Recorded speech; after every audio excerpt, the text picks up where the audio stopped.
Stop thinking and start doing. Stop thinking and start doing. Stop thinking and start doing. Stop thinking and start doing with me. Stop thinking and start doing it. Stop thinking and start doing it. Stop thinking and start doing it. Stop thinking and start doing with me.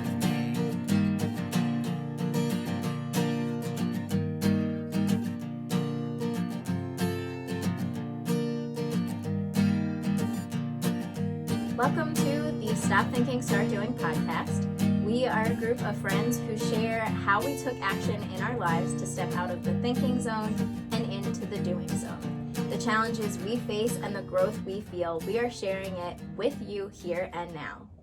I am Alicia, and I am dedicating this episode to River.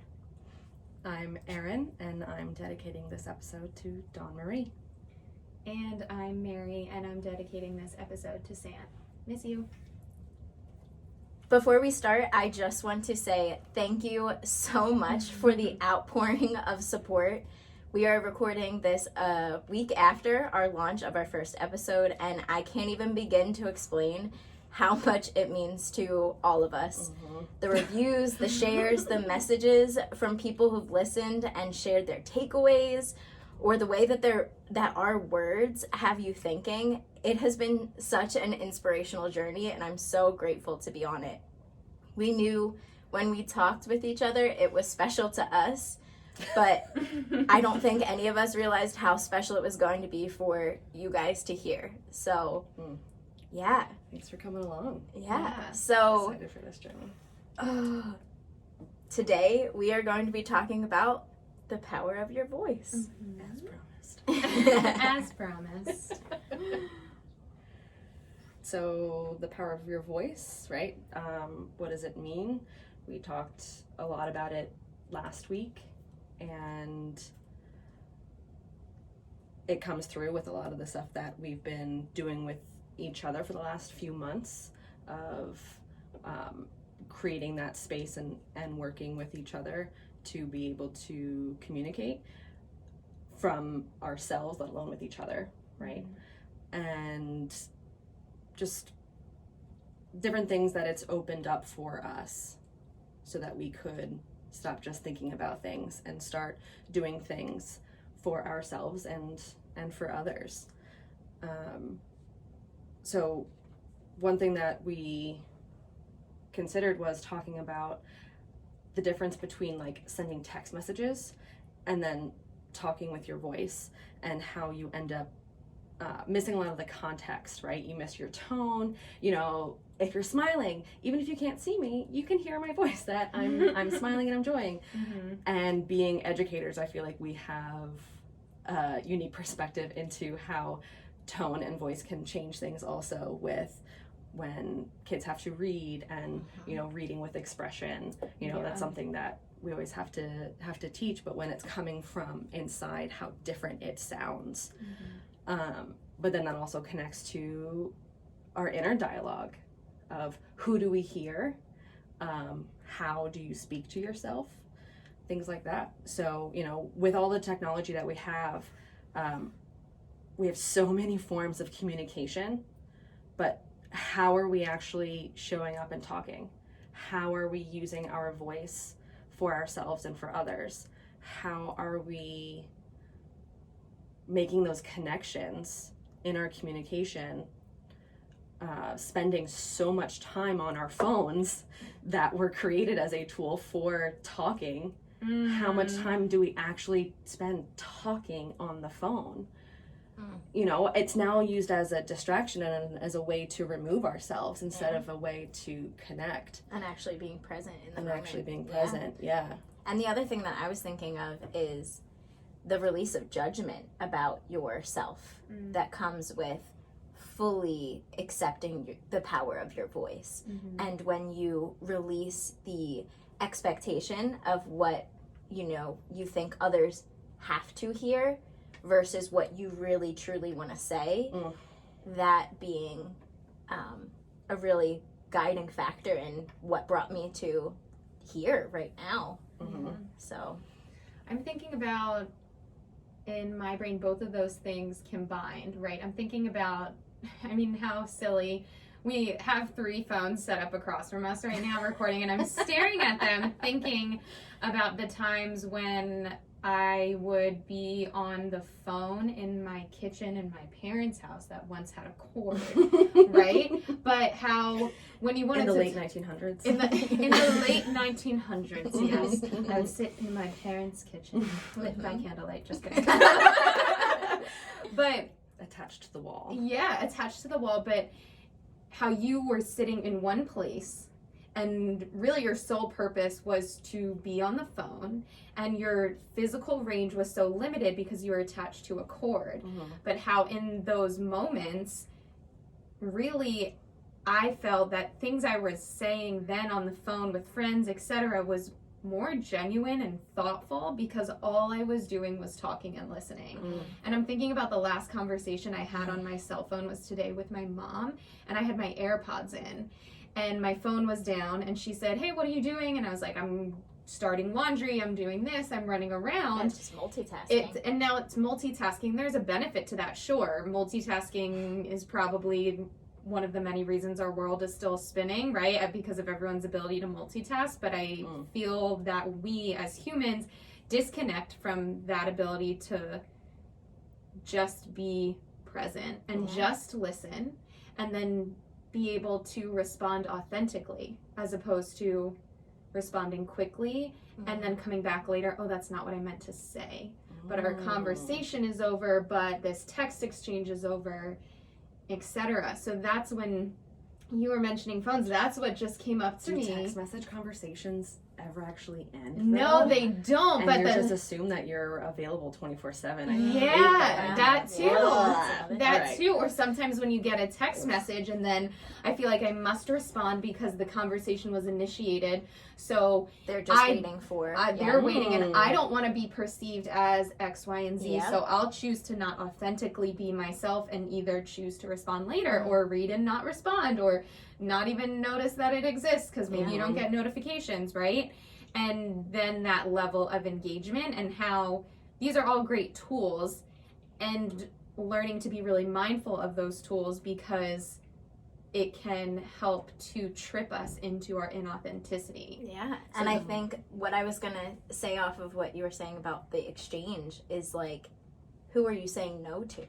Are you saying no to yourself by choosing you over responding, or are you saying no to them and choosing you to be in that moment with yourself and not feel like you have to like that you owe them a response? And then the other thing, when you're talking about being present in the moment, so many of us, when we are talking on the phone, it's this limited space, right? We don't hold the space for the person on the other end. We want to get off the phone as quickly as possible. Oh my gosh, yeah. And what are we actually Brandon. receiving? Raise your Like- hand if you screen calls. 'Cause, Yeah. like, come on. Yeah. No, and like how much of us are, are we really creating that space to receive in that? Instead, we are just, how can I get this over as quickly as possible? And I have to say, every time I'm on the phone, that is my objective, is how quickly can... Unless it's FaceTime with us, and then it's Yeah. like 4 hours long. Cody's like, "How long have you been going?" I'm like, It's It's fine. It's fine. Time It's is just infinite. we are So, just existing together, and Yeah. that's something that in those moments we take the time to dedicate to each other. And I love that. and that's what I like, when you realize the power of your voice, right? How we shifted that to actually create the space for that. Like planning our calls, planning to make sure that we're showing up for each other that way and ourselves that way, because that is how we receive now. That is how we know that our cups are getting filled, is creating that space for us to receive that. This was all... See, this is the power of your voice, because none of This this is all coming up none of as this came from none of notes. this, if you're looking, No, if nothing you're, is scripted. We just have a couple of notes jot down, and then yes, we just if you're watching spitball. this is not what's on the iPad. If No. you're This is watching, totally fine. yeah, but beautiful. Yeah, and that, again, and that makes me think of the comparing it to texting versus talking, because all day we text each other, And we've been doing that for the past few years, and, you know, living so far apart, and, you know, being together mostly during work, and if it's not work hours, then we don't have that dedicated time together, or we have to schedule something, and we all have insane, crazy busy lives, which is a beautiful thing. And it's important that we reach out and keep the connections that are important to us. So through texting, yeah, you can have a conversation, but it's so different than talking. And then shout out to technology for allowing us to not have to schedule always, right, that phone call, and be able to share these voice messages to each other, that when you have the time and energy, it's there and available for you to listen, and the conversation is literally infinite. Instead of being like, okay, we only have 20 minutes to talk, or an hour to talk, or 5 minutes to talk, and if you're not available, you've missed out on that.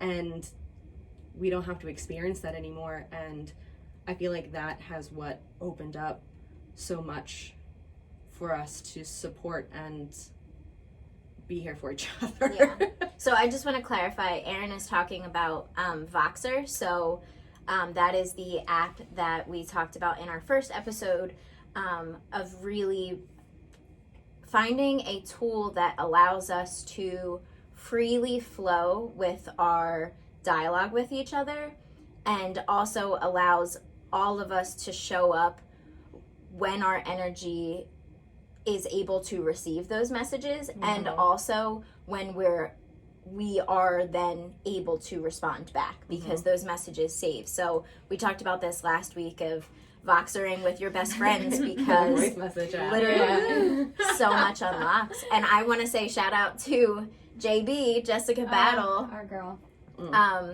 because I seriously feel like we skipped years in our relationship because I joined the Spark Mastermind. With each other and with ourselves. Yeah, with each other and ourselves. Like being able to voice memo each other, and for yourself, creating that space for yourself to be received, right? Knowing that, how many times do we say, like, do you like am I making sense? Yeah. Or Yeah. Do you know what I mean? yeah, and that we That do makes know what sense. we mean, and we do know what is coming up, and yeah, so that's our plug for Voxer. Voxer, if you want to sponsor us, we're available for affiliate links. Please. Yeah, I mean, especially in conversations with anybody, yourself included, but friends or whatnot, when you're texting, you get that chance to go back and edit. You get that chance to reread and pause and go back and be like, no, that's not what I meant by that, so let me go back and edit, or that is really what I want to say, but I know that I can't, and whatever, you know, how like, are they going to perceive how are they going to receive sentence? that? So like, as Yeah. I'm rereading it, I'm second guessing it, and you go down that kind of negative spiral where something like this, you hit record and it's just recording. There is no pause. There is no edit. You know, even our podcast, like we don't really edit. It's literally just a free flow conversson, and it just keeps going. Yeah, And Gecko's Productions though makes Ugh. it sound hella good. Fabulous. So. Shout out to So Geckos. proud. Yes. I love it. Yeah, so it's giving yourself that space. I'll say that there have been so many things that have unlocked for myself that I'm like, yeah, no, like I'm just talking through it, and this is what I'm saying, because this is what I've said in my head. But then as I'm talking, it's like a ball of yarn that starts to like unravel and like put together this beautiful picture. But if I just took like the 30 or 60 seconds to say that one thing, even out loud or in a text message, I wouldn't have reached the point that I did as I was talking through it. So many times I have like 8-10 minute long messages, and I'm like, oh my God, I'm so sorry that I'm putting you guys through this. And they're like, no, like we're here for it. But then also I am so appreciative for myself to just stick with it. And even though I pause, even though I'm reflecting, be like, wow, wait, what? what did I just say? Mm-hmm. Because I didn't even know that that existed within me. And that is so cool and scary and Powerful. just how much comes to the surface when you allow yourself that time and space. And I feel like a lot of that has come up through listening to so many of the podcasts that we have. And Alicia, someone that you brought to us, was also Brene Brown. A few months ago when you watched her Netflix special, The Call to Courage, and you're like, you need to watch it. And like, you need to watch it. Yeah, I was like, yeah, I'll get to it. And you're like, no, you need right to watch now, it. Did put you it watch on. it? No? Okay, you're watching it tonight. Yeah. Did you watch it? No? Okay. Like, I think I checked up on relentless. you, like, yes, relentlessly. I checked up on you. Every to day, make I think sure. for like a solid week before I was like, You need all right, to watch it. I'm watching it. I sat down with my notebook and I watched it, and I took like 4 pages of notes, and then I kept back rewatching certain segments.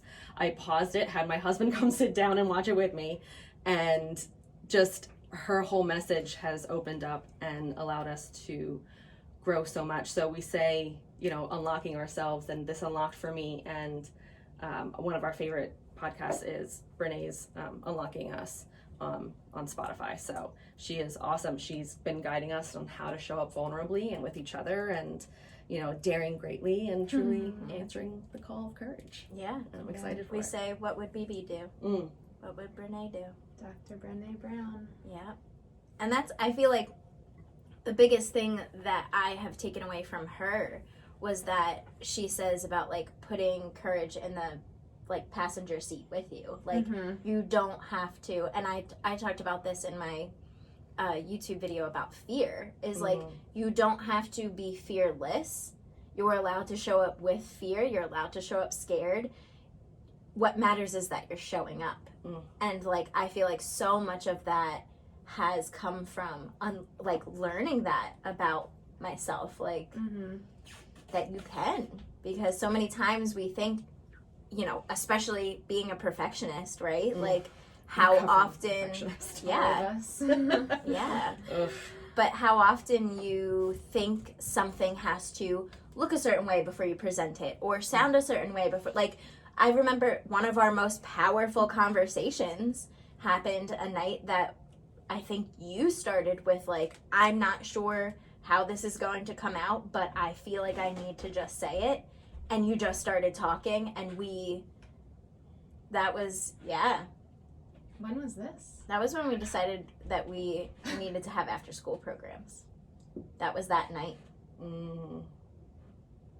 Because you were like, my perfectionist self is struggling with saying this without having it perfectly formulated. And that of in itself, right?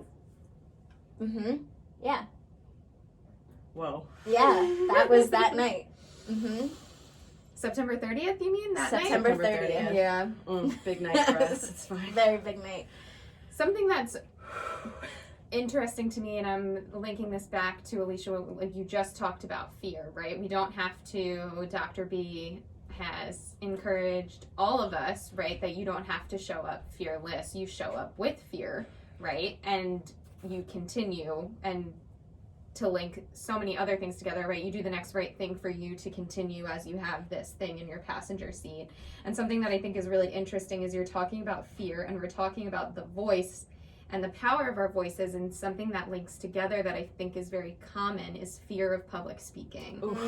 Is fear of getting up in front of people, known or unknown, and sharing something, whatever it may be. And that's been something, that was actually something that I wrote down, was with the power of your voice, has been public speaking. And in my role, I oftentimes am presenting to groups of educators or students or whatever, and I never enjoyed public speaking because, as a perfectionist, I've always said, oh my God, does this make sense? Does this sound good? Does the first thing I say connect to the very last thing I'm going to say? How will I know they've got it? How do I know that I got it? Like, is this going to be okay? I just shouldn't say anything at all, right? Like, what a Shouldn't fucking say anything at all. merry-go-round. And that really, right, that really stuck with me in college. Like, I would never share anything in college or in graduate school in classes.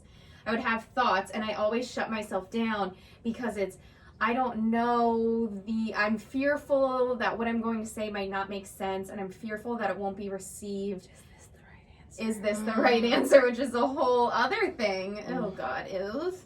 But, right, that fear of how do I share myself, my thought, my whatever to people, let go of how it's being received to release that fear? Or how do I do that while being in the front seat with fear? While being like, well, I would prefer to have something else in that front seat. Like, hey, you're here for the ride. Let's fucking go. Yeah. But that's been really interesting, and something that I've been noticing for myself is I've been able to not welcome fear into the front seat, but say I'm going to autopilot through this public speaking event or engagement, right? I'm thinking about different presentations I've given this year, and in years past have let myself go on autopilot, say, I know what I'm going to say, I've looked over this a bunch of times, and I'm going to disconnect my emotions to this, because if I disconnect my emotions, then the expectations that I have of that perfectionism won't bleed into this as much. And if I just talk about facts, then I don't have to let feelings get involved, right? So, and what's been really interesting, and I'm really putting this together now, is on our Voxer journey together, and I've included other friends in Voxer as well. I think it's all for all of us spun out into our circles that are both intertwined and not yet intertwined. And coming soon. About how personal sharing, there is none of that fear of, right, if I'm going to be received or not received. And it's because I know that I know the relationships that I'm building. I instinctually know and stand fully in my complex self, and I'm happy about it, and I'm jazzed about it, right? What a journey. Like Mary, I don't even know, last week might not have even said that, so let's just take a second. But the thought that I believe that our Voxer journey and connecting with each other and with the people in our circles openly and honestly has now linked me to be able to have honest conversations, asking for help in the workplace, in my outside life, without this disconnect because of the fear of public speaking. Yeah. Right? It's been this practice of showing up so much in this space where I know I'm received, where I know I will be challenged, and regardless of anything that's happening, where I know I will be held with love and acceptance and connection and trust. And over again, in spite of, regardless of everything I say, that then gives me the confidence to say, like, all right, fear, let's like buckle the fuck in, we're gonna go. And in these spaces, I know my truth, and now you're here and the public speaking is happening, and it's now not that autopilot, but it's been a practice, right? Like, I love the term you say of practice. Yeah, a year really ago, I would be on autopilot for things and be so worked up about, is it perfect? Do they understand? And now I'm connected to be able to respond to responses and respond to myself and check in with myself and others as more public speaking engagements happen, because it's been a practice. Yeah. I was gonna say, because you're talking about autopilot, and what came up for me is that you're almost switching the detachment.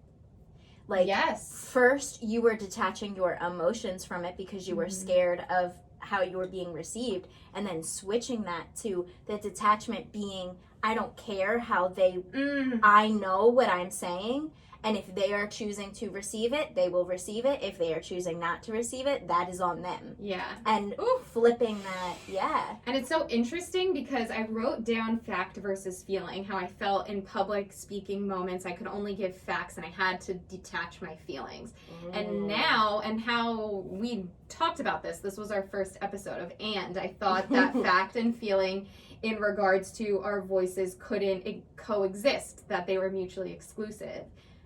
It's fact and feeling, and it's wild. So, coming from a place of fear, and fear of something that, right, so many people, this is a common phobia, this like fear of public speaking, right? This fear of, what is it?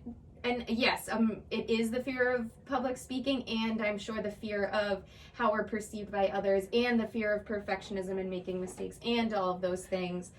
And they're all so connected. To evolutionary biology of just thinking about, you know, like the growth of our society and how, you know, you had to be accepted, and if you weren't, and the fear of being different meant then you were going to be exiled and you didn't have your basic needs met. Yeah. So again, that's like literally our survival instinct. Yeah. And I feel like that's where a lot of this is inherently rooted for humans. Yeah. And for I feel humanity. like what's unlocked for not only yourself, but unlocked for those watching, is when you combine the fact and the feeling and you show up with your vulnerability, what you then prove is possible for, like we talk about having these like human being conversations with our students, right? Yeah. Like, what do we unlock for them and ourselves when we show up vulnerable to them to say like, no, I'm a human being too, just like you're a human being.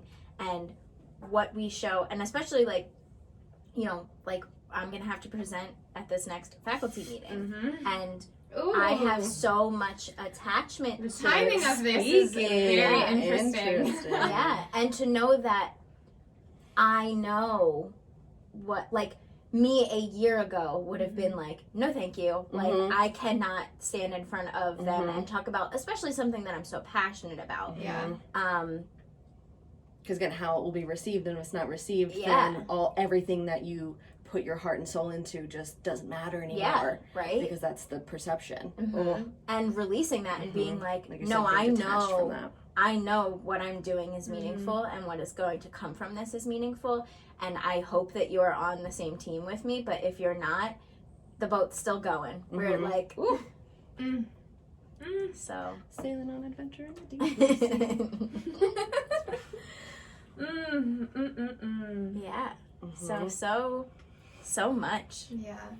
And I mean, we're talking a lot about the power of our voice, the power of conversation, the power of response, the power of listening.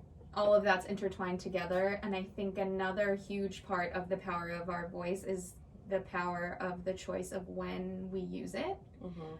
The power of silence, right? The power of how we engage in conversation and choose to or not to respond, right? That, Alicia, you shared something with me this week that I really needed about who gets your energy. We've talked about what tasks get your energy. Is it filling into you? And you helped to frame that to me on almost what existence, your interactions with others get your energy. And that really helped me to think about that the power of your voice is not just your, I'm responding to you right now, we're talking, etc., etc. It's, okay, I'm not responding to you right now, or I'm not responding to this, or I'm choosing to be silent to respond to my own need, and how that is definitely, and whether it's silent through your voice, silent through text messages, silent through whatever that means, Your actions. Communication with you or with whoever, it's that, again, there's that power in your voice, and there's power in the opposite of that, whatever the opposite is in whatever moment, however someone chooses that to be. And that being your choice. Yeah. That being the power. Space. Yeah. Of you saying no to Yeah, something. like it's exactly what you said too earlier. Am I saying no to you? Oh, yes. Am I saying no to me? Yeah. Or am I saying yes? You're saying no to something. Or yeah, What yeah. are you deciding Exactly. the no is? Exactly. And sometimes that's done without a verbal, audible response. Yeah. Yeah. And raising your awareness around it. Because I feel like that was just truly seeing the power in when you decide, right? Because I feel like we're so conditioned, especially when you're people pleasing or a perfectionist, right? Like you're conditioned, you have these set expectations of what we are supposed to say, how we're supposed to be perceived, what like, and when you challenge that almost, and how again that leads to being uncomfortable because we're meant to be creatures that are accepted by our community, and when we're not, that's like against our survival instincts. And Well, and then in what community are you striving for that acceptance to, right? The greater Yeah. community that is like Mhm. humans as a whole. And I think when we shook off what is that community, right? And then our community, to use us three as an example that we set for each other. Okay, by not falling into the societal norms of the greater community, I'm showing up for myself, which is one of the tenets of the pillars of our community, you know? So I'm not disappointing anyone. Not that that would matter, but as perfectionists, sometimes it does, right? I'm showing up for myself, and that is a pillar of my community. So it's I'm not fitting into this a community. It's that I'm showing authentically to show up in mine. Yeah. And how that then grows, right? Yes. Because how and then that ripples out. how that ripples, right? And it welcomes people in, and That. and that links to the box, all of the space that you create for yourself and for others when you choose really how to or not to respond, how to utilize the power of your voice and what it does to then create and uplift and make space. Responding versus reacting. Yeah. Right? Because you're going to have a reaction, but then it's up to you on how and if you share that reaction. And that's something that I've definitely been very aware of for myself, of leaning into that, taking that step back and figuring out how to respond to whatever instead of just the raw emotional reaction of it. Creating that space. Right. Creating that distance And that detachment. for yourself. Yeah. And I see it when others aren't doing it and the negative effects of that and how much that impacts others and ourselves, and just how like I'm sick to my stomach, and not in like a I'm nauseous and a good like I'm uncomfortable because I'm growing outside of my zone. This is like no, that's not how we talk to each other. That's not how we talk to others. That's not how we talk to ourselves. Yeah, like there's harm there, like ooh. And all emotions are valid and welcome, and you're allowed to have those feelings, and you're allowed to do all those things. And it's important to be able to respond without reacting, because those reactions have such a negative ripple effect, whereas responding with purpose has such a bigger positive ripple that then, and you could even, again, use your voice to process through it. Like, I'm having this reaction and it's not good and I have a lot of emotions, so before I respond to you, I need to give myself the time and the space to do that, right? Like giving yourself permission to do that and allowing others to do that as well. And I think you have to. Yeah, I think this so much ties into the hurt people and why that cycle constantly continues, because we've been talking about I teach the Outsiders this year for 7th grade language arts, and we're talking about one of the first scenes where something happens and it's a reflection of someone being hurt and causing hurt to someone else. And I tell that to my kids, right? Like, hurt people. And then stepping outside of my classroom and seeing the school, like, we've had so many fights this year, and it's because those kids don't know how to hold space to create, like, choose their react, like, to respond and not react. They don't know how to do that, and how I'm spreading that through, like, okay, and then we have teachers that are hurt inside and just triggered by these hurt kids, and how that is a complete cycle that just keeps feeding over and over and over again. Then a kid goes home and causes issues with the parent, and how now the parent is hurt and the parent is causing hurt to the child. And it's just like, it's this cycle. And I feel like one of the biggest things that I learned from Trust Your Truth, which is an incredible book, was that when you decide to heal, you heal those around you, and it's subconscious. Like when you start doing that work and choosing who you are going to share your healing with, right? Like how that ripple has led to me, like me deciding to do the work, and how me sharing it with you, and then Erin, you know, sharing it literally with her entire family, and how that's also translated to your family, and how we have so much evidence behind it. Yeah, and how much we are changing that hurt people to healed people heal people. Like, ooh, yeah, yeah. And I mean, even we're talking about this in like the context of a specific space, right, in a specific school or family, but even if, and including that out into the world, right, all of the people that we come into interactions and encounters with every day, that if we all continue to learn how to figure out the difference of respond versus reacting, figure out the difference of the power of our voice when we choose to respond versus how we utilize that power of our voice, and then the healing that does, you know, thinking about, like, I'm thinking about, I got gas on the way over and talking with the gas attendant, you know, like, we don't ever know what's going on in anybody else's lives, but those split second interactions and moments can offer healing or hurt to everyone that we're around. You know, being anybody mindful witnessing of that. it. Anybody witnessing it, that our impacts are so much probably farther than we think they are. So it extends even outside just the context of a school or a family system. It extends. It's ever reaching. It doesn't ever end. I think that's what's pushed or allowed the concept of podcasts to be such a big thing. Is because people are resonating, listening to other people have these conversations.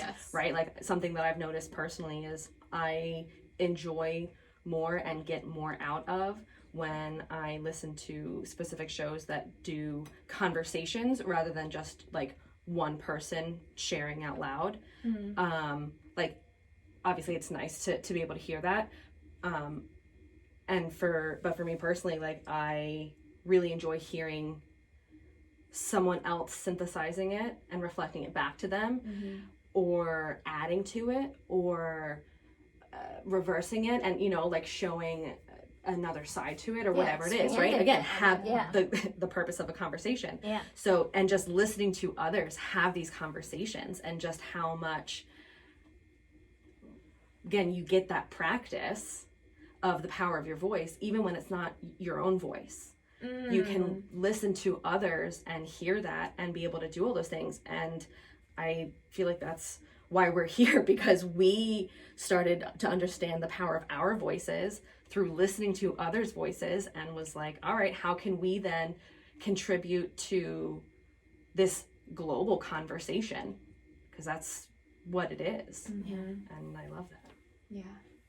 And how powerful is that? And then that leading back to, right, like the support that we got for this podcast. Like, we started off in the beginning of this episode literally saying we had no idea. Like, we had no idea. And just, I think for me personally, like, so many people that I didn't even think would have put the effort into listening, listened, and then not only listened, but then also like shared positive feedback, or like cheered us on. And that's just, I feel like that just fuels that, like, when people see us doing it, it's like, it's possible for you too. And I feel like that's been our biggest takeaway, is that, like, if there's something that you are called to being a part of, you know, stop thinking and start doing it. Like, start being a part of it, because your place is there. It's waiting for you. You just have to accept and receive it. So we are going to share about our Stop Thinking, Start Doing moment, the power of your voice. So mine was all about authenticity. So showing up and using your voice authentically. And this literal realization came to me of someone that struggled in school, right? Like, I struggled tremendously and had to come up with my own systems to... Academically, you mean? Yeah, academically. So, my own systems for myself to be successful in school. And one of the things that I had noticed was there was writing for someone else to read, there was writing for myself to read, and then there was just speaking. And I realized how when you're writing for someone else to read, right? Aaron, you touched on this in the beginning of questioning everything that's coming up. Like, how is it going to be perceived? Me, like, with dyslexia, like switching the words or thinking of like the wrong way that a word is spelled and thinking not to spell it that way, but ending up spelling it that way. Like, my brain just doesn't work like that sometimes. And then, like, you know, free flowing writing, right? If you're just writing in a journal, letting what's coming up for you, but also that limitation of still writing, right? Mm-hmm. Your brain is still processing how to convert what's happening in your brain, and your hand can only work as fast as, Darn, you know, physics. yeah, your hand can only work so fast. So for me, authentically speaking my truth and just letting what was flowing come out of me, and not having to think like, oh, did I use the wrong word? Did I like, and releasing that judgment of myself. And as someone that, like I said, like really struggled and put effort into making sure that I showed up like everybody else, like that you couldn't tell that I was struggling academically because I was putting work in outside of what you were seeing. So for this to be like, my voice shows up the most powerful when I release those like constraints of writing and being received from others, like just letting what comes up for me come up and authentically sharing it. Yeah. Because those sweet little nuggets exist in that, you know, 15-minute rant. There'll be so many things that you're like, what, you know, and or you might not have processed it for you, but then when we listen to it, we're like, wow, I had to go back and re-listen to, you know, so many segments. I had to pause it because I think you said that about one of my messages one time, and I was like, I literally just rambled. What are you even saying? Yeah. So yeah, being able to do that and sharing it out and being vulnerable enough to share out that authentic space, and then just how hard that can be at first, and then Mary, as you said, continue to practice that, and how that makes you more comfortable within your safe space to then expand out. And I love that. Yeah. And I loved what Mary said about like that we built our foundation of our confidence in Voxer with us like showing up in that way, and then that translating to how we showed up and how we speak to other people now, right? We just have this built-in confidence because we've spoken so many times with each other and knew that those that needed to receive it received.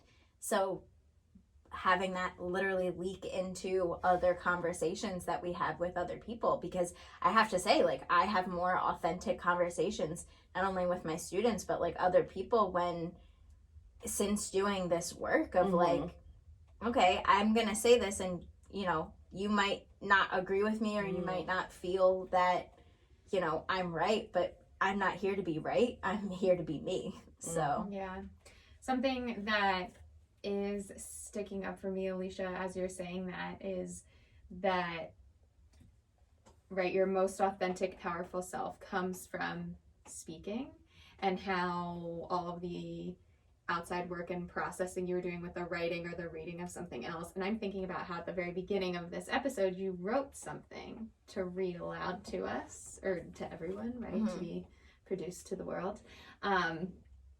And I think that that's so beautiful, because as I was watching you read it and we're all listening to each other, there was that confidence, that truth. I know you wrote that, but I felt like you were just speaking it, which you were. And I know that you know what I mean. I know this makes sense, so I'm not going to say it. How awesome, right, is that practice, that turning, right? That you recognized, okay, I know that when I'm writing at times or reading something else for someone else, that these additional feelings or thoughts or beliefs are being added on, and it's feeling like my truth, but not my full highest self being truth. That when I speak, that's where it gets unlocked, and you've unlocked it there, and now right? It's trickling into everything else. That's how it's coming across to me. Mm. And then to watch you put it into practice, not only because you've said it, right? You just shared that as your moment, but you literally did it for this episode. And I'm curious if you even recognize that you did it. No. Mm-mm. And I'm curious what it felt like when you wrote that. Mm. If you remember. Like, I wonder what it felt like, if it felt like your highest, most authentic, truest self. It's funny that you're saying this because we came up with that intro together, and that's what's written down on paper. Mhm. And then I wrote that down listening to myself speak it in the first episode. Mm. So my practice of delivering that was listening to myself deliver that already. So like that is my confidence in showing up that way, is because I've already heard myself say it, Mm. and I know that I can get through those words in this Mhm. cadence, right? Yeah. Because that's what, for me, that's how I make connections to things, through Yeah. alternative ways that other people's brains don't work Mhm. so, that way. So Auditory processing. yeah, so I'm able to, that was what was coming through. It's almost like channeling that. Yeah. Yeah. So very interesting that you brought that up, and that's Very interesting. Did we even talk about how another way to use Voxer is to literally like send messages to your own self, and how like we star messages where we're like, do you hear yourself like when you're feeling this good and in that power and in that confidence, that you need to hold on to that and then hear those words coming from your voice Mhm. to then play back to you in a moment where you might be lower or having a tough time, or again having, you know, just in real negative emotions, and then that inner dialogue turning negative. And so again, that voice that you're hearing, Mhm. and you can drown that out. You can say, I've already said it, and I'm going to listen to it again Yeah. because that's my voice. Yeah. Mhm. What? Yeah. Well, that comes from Jessica Battle. That Yeah. comes from Yeah. Integration Keys. Like her literally saying, like, part of your homework is recording yourself speaking this, Yeah. so that on those lower days, you don't need anyone outside of yourself. Mhm. Mhm. You are listening to the message you already shared with yourself. Yeah. And how powerful is that? Like, to listen back to yourself and say, like, no, we've been here and we're cheering you on, Yeah. and it may suck at this moment, but you're gonna keep going. Mhm. What's that quote of, people won't remember what you said, but they'll Remember how you made them feel. Yeah. You know, and I feel like so much of that comes through your voice, and it's not only the words, right? Not just the language choice, but the tone, the body language, again, your emotions. How are you choosing to respond and use the power of your voice to then turn it into how are you making people feel? Mhm. Yeah, that's a big thing. Yeah. Have we convinced you all to download Voxer? Yes. Send the link to all of your I'm- friends. Even if it's just for yourself, it's Yeah. some powerful shit. It guys. is. It is. It Mm. is. Yes. Woo! Mm. All right. Moving into my stop thinking, start doing moment, excuse me, around the power of the voice, surrounds my journey throughout my family, being the youngest of 4, and really like the baby, and, you know, always just, oh, you're the baby, oh, you're the youngest, right? Like the least listened to or taken seriously has been my experience as the youngest child.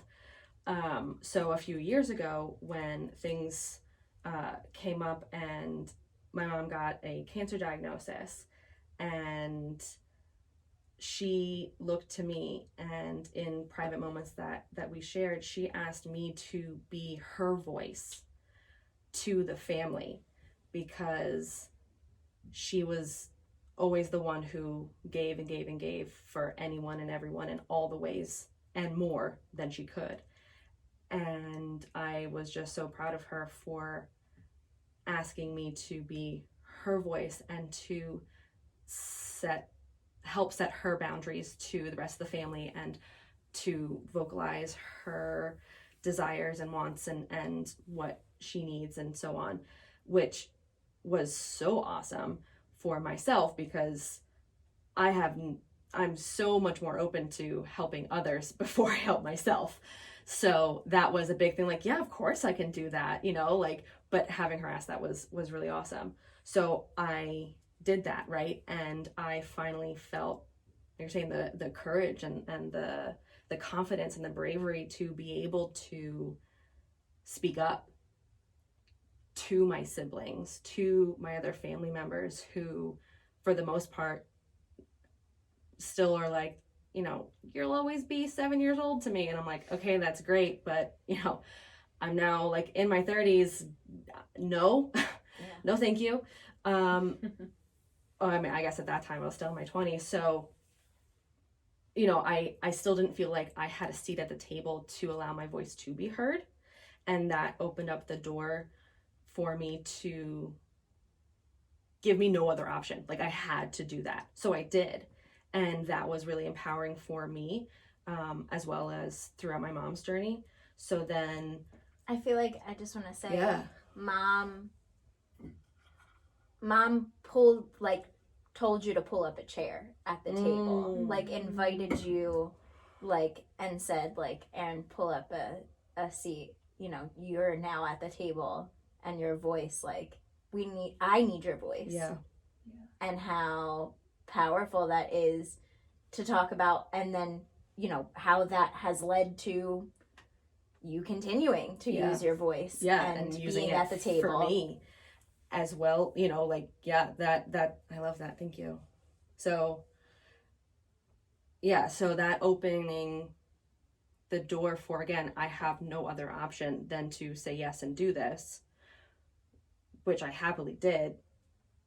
And how being in that moment then again gave me opportunity to practice and then be able to do it for myself throughout the years, to then you know, I have a teenage niece who we all are very involved in her life, and she being a teenager is really hard as we all know, and we tend to forget. So please don't ever forget what it's like to be a kid and treat them with kindness and patience.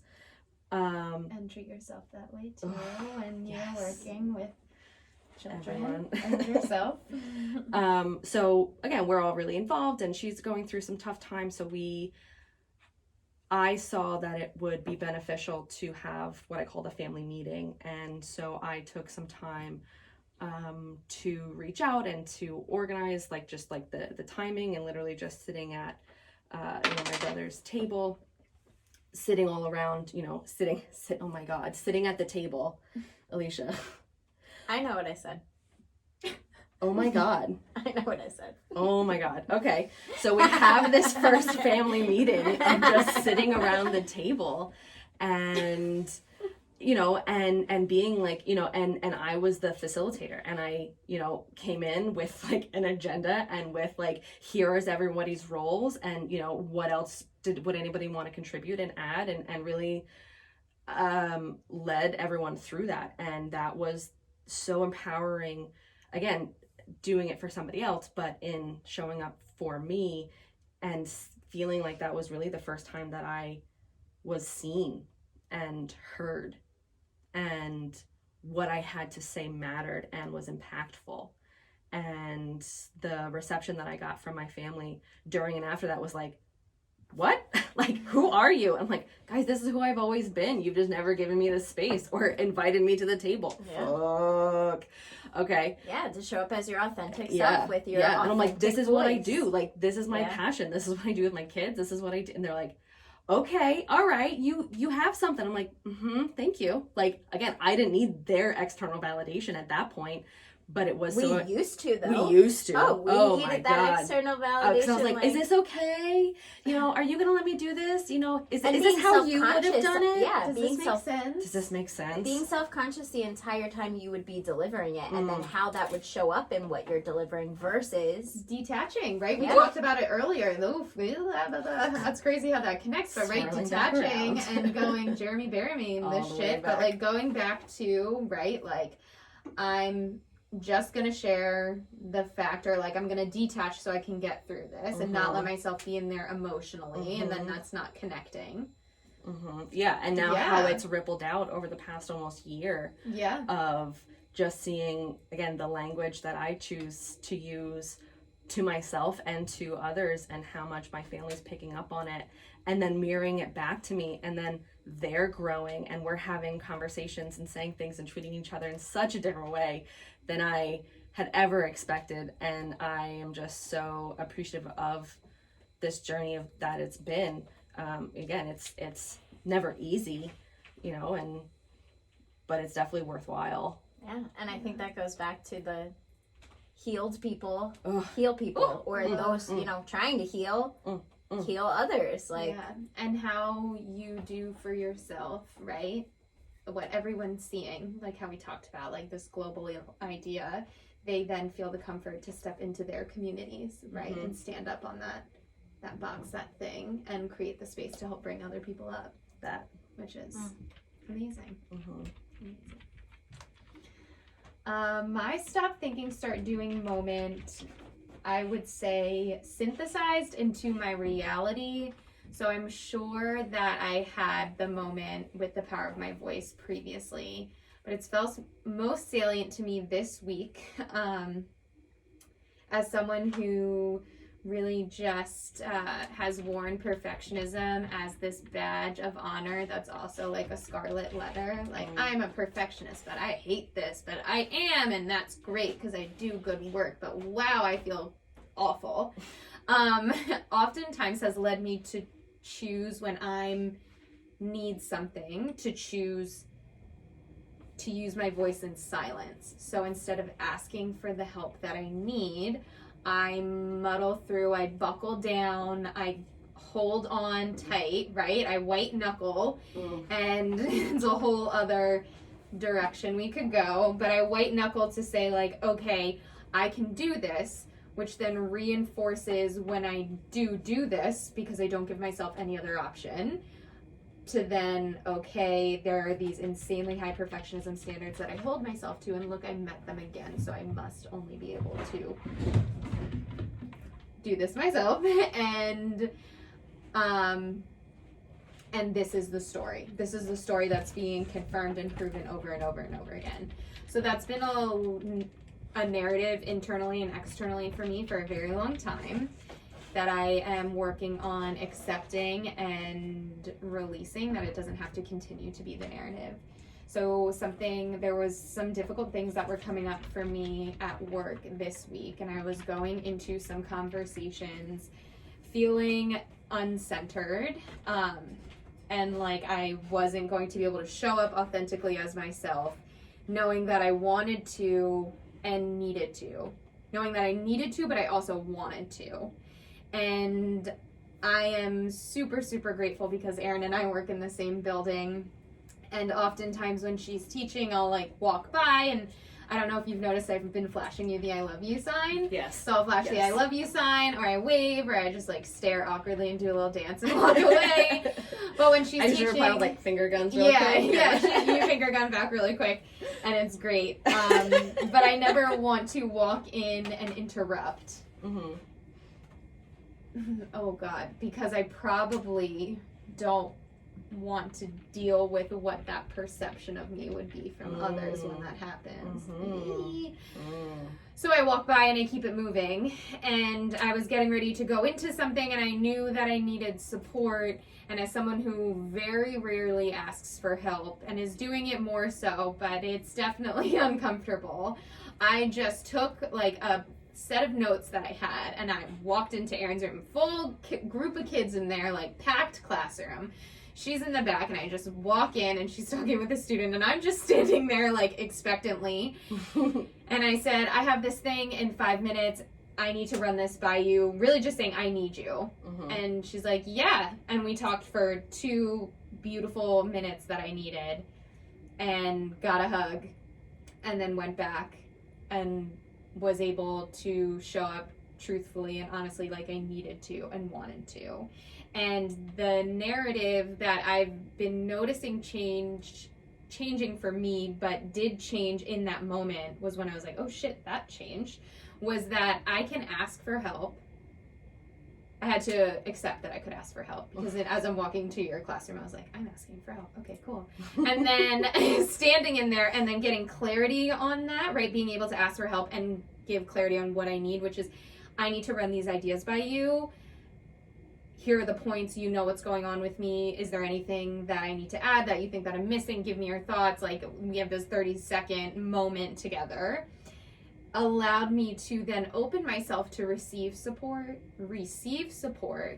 and the narrative that changed in my head was, you didn't white knuckle this to perfectionism to get through it, because you're not perfect, and that's awesome. You're complex, you don't want to be. That's not something you're subscribing to anymore. And everything you receive support, right? You ask for it. You can ask for clarity if you know what that is in that moment, or as it comes up. You can receive that, take that, do that, move forward. And it allowed me to release that white knuckling. I'm not sure yet.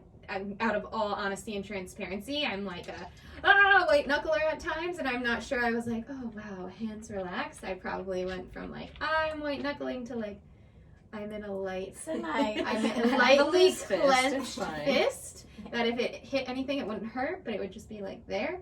But how huge that's been for me, because like the perfectionism enoughness story is one that has been salient on my life, that I've, created and have subscribed to, and that was my moment, was using to choose the power of my voice to not be silent, to ask for help. And all that was received from it personally, not even thinking about the external situation I was experiencing. Yeah, and I feel like one of the things that we as a group have been talking about is being open to receiving. And that being, so this being like your brain, right? Yeah. Now being aware of receiving and seeing all of the ways that you've received, right? Like when that happened with the dictionary for the testing last week, and how your parents oh my gosh, were willing to come drop it off at work, how they were bringing you food, how you didn't even have to ask for me to take those notes. I just listened to you and wrote them down, and how, the different ways that you were open to receiving, whereas before you never opened that dialogue to receive. No, I know. Is it okay if you grab my stuff? Yeah. Like, that was a moment we literally had yesterday. You're so right, I didn't think about that. That there have been these moments where I've been open to receiving, right? And using my voice and using that power, whether it's in responding or not responding, and all of the things that have come up from that. And when it has truly my practice, unfortunately, a practice that I'm changing, has been like asking for permission to receive, whereas now I am working on living more in a state of receiving, and there's no permission that needs to be because asked. you've practiced. Because you've practiced your voice in that safe space to then bring it to that scary space. Not that if it's outside of the safe space it's unsafe, it's just that it's scary because it's unknown. It could be safe, but I just we haven't tested it yet. So do you take that chance, or do you not? And you've stopped thinking and you started doing, and you've leaned into the power of your voice and said, I need help, or whatever it is that you needed to say. And that's so beautiful. Powerful. So good. Here we are. Yeah. Wow. So So thanks for going on that journey with us. This was a long Quite a Voxer message. Again, Yes. if you still needed convincing, Voxer's like this. with your friends. Yes, that's VOXER on the apps Yeah, on any, your phone. any app store, just Yes. get it into it, because it's powerful. Yes. You'll learn about yourself more than anything else, and things that you're like, no, I know everything about me. And you're like, your voice is like, oh, just wait. Yeah. Yeah. So you start using it, and we want you to. We want you you to to. start using it. So our final message here at Stop Thinking, Start Doing, from the souls behind us, you are enough right now to start authentically living your purpose. Okay, we love you. Bye. Okay, love you. Okay, Bye. bye.